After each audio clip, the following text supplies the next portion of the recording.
Soit rendu à Dieu pour ce privilège qu'il nous fait de partager ces moments ensemble. Nous bénissons son nom parce qu'il nous garde et nous protège. Et aujourd'hui encore, une fois de plus, nous nous retrouvons pour partager certaines vérités en ce qui concerne la parole de Dieu. Et surtout nous, en tant que chrétiens. Nous sommes chrétiens, nous vivons notre vie en tant que chrétiens. Et les non-chrétiens aussi vivent leur vie.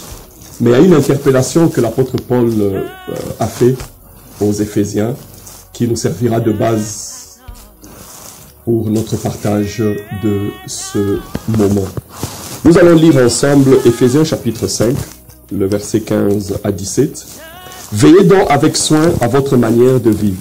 Ne vous comportez pas comme des insensés, mais comme des gens sensés. Mettez à profit les occasions qui se présentent à vous.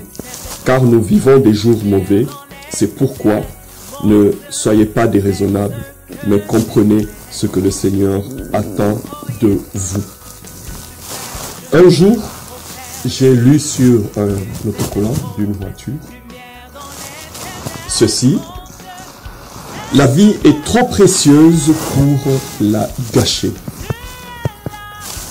On pourra peut-être dire que ce sont simplement les non-chrétiens qui gâchent leur vie. Mais ce que j'ai constaté avec la vie chrétienne et le temps que j'ai marché avec le Seigneur, j'ai vu beaucoup de chrétiens en train de gâcher leur propre vie. Et c'est pour cela que, au travers de ce moment, nous allons essayer de partager un peu certains aspects de la vie qui nous fait comprendre qu'il y a certains chrétiens nés de nouveau, ils marchent avec le Seigneur, ils sont remplis de l'Esprit, et même il y a d'autres qui sont des serviteurs, qui gâchent leur propre vie. L'apôtre Paul, il s'adresse aux chrétiens de l'église d'Éphèse. Et comme beaucoup d'entre nous le savent, les épîtres ne sont pas adressées aux non-chrétiens, mais les épîtres sont adressées aux chrétiens. Et le fait que l'apôtre Paul dise « Veillez donc avec soin à votre manière de vivre », ceci veut dire qu'il y a aussi des chrétiens qui ne veillent pas à leur manière de vivre. Et là, l'apôtre Paul insiste. Lorsqu'il dit « veiller », ça veut dire qu'il faut vraiment prendre le temps de bien réfléchir sur la manière dont nous vivons. La manière dont nous vivons en famille, la manière dont nous vivons au travail, la manière dont nous vivons dans la société en général, la manière dont nous vivons en tant que serviteurs de Dieu. Et là, l'apôtre Paul s'adresse à toutes les catégories de chrétiens.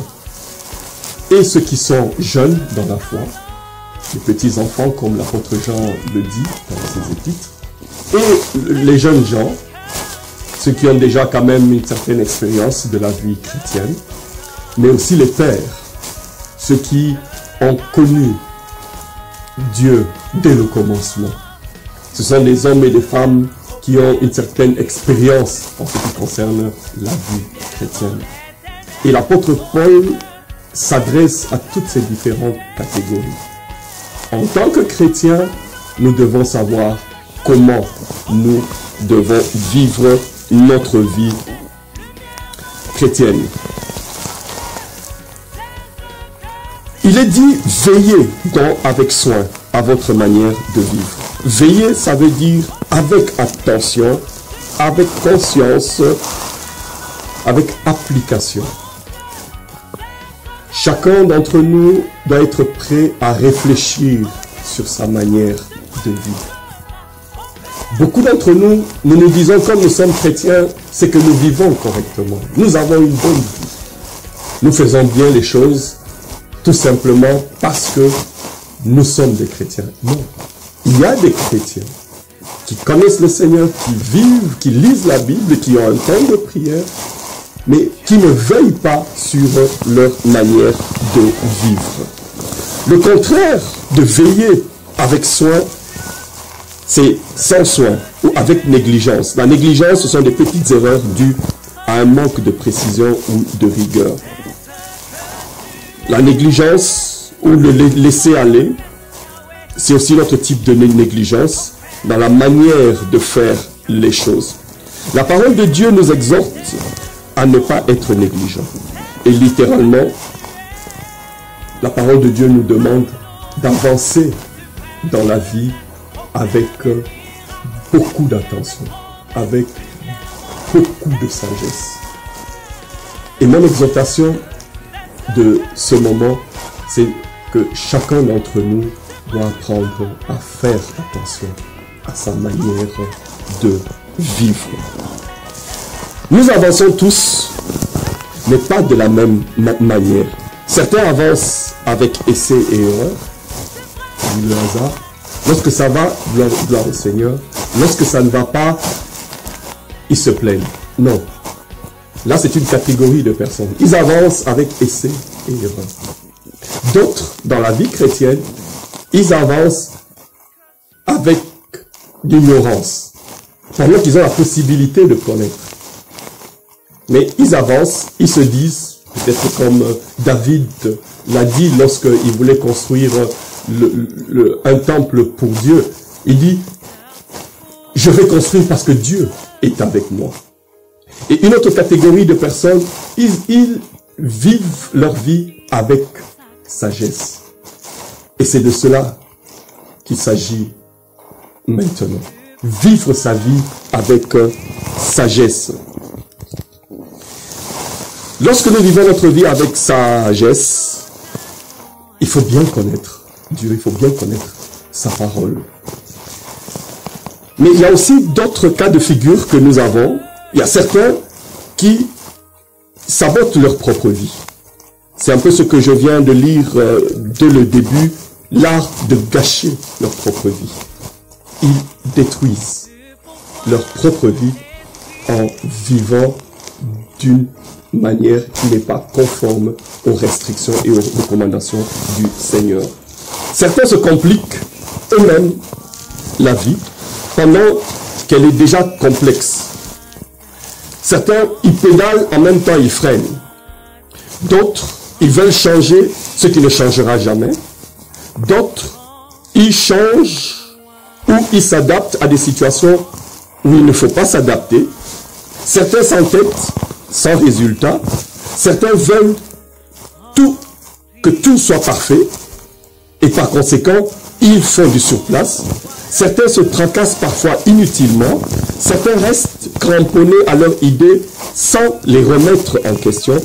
Et certains restent à la croisée des chemins en refusant de choisir.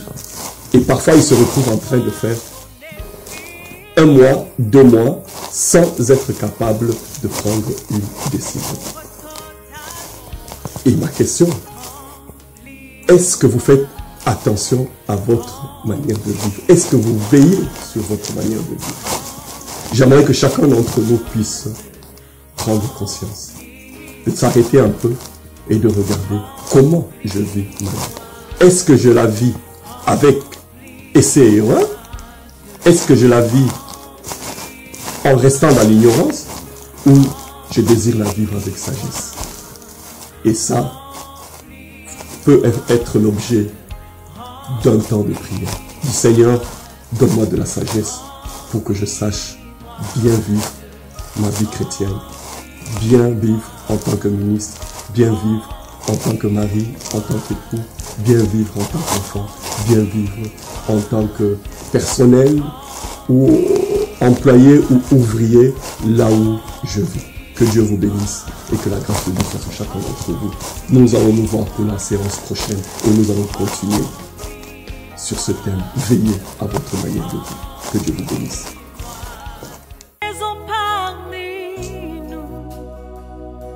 Je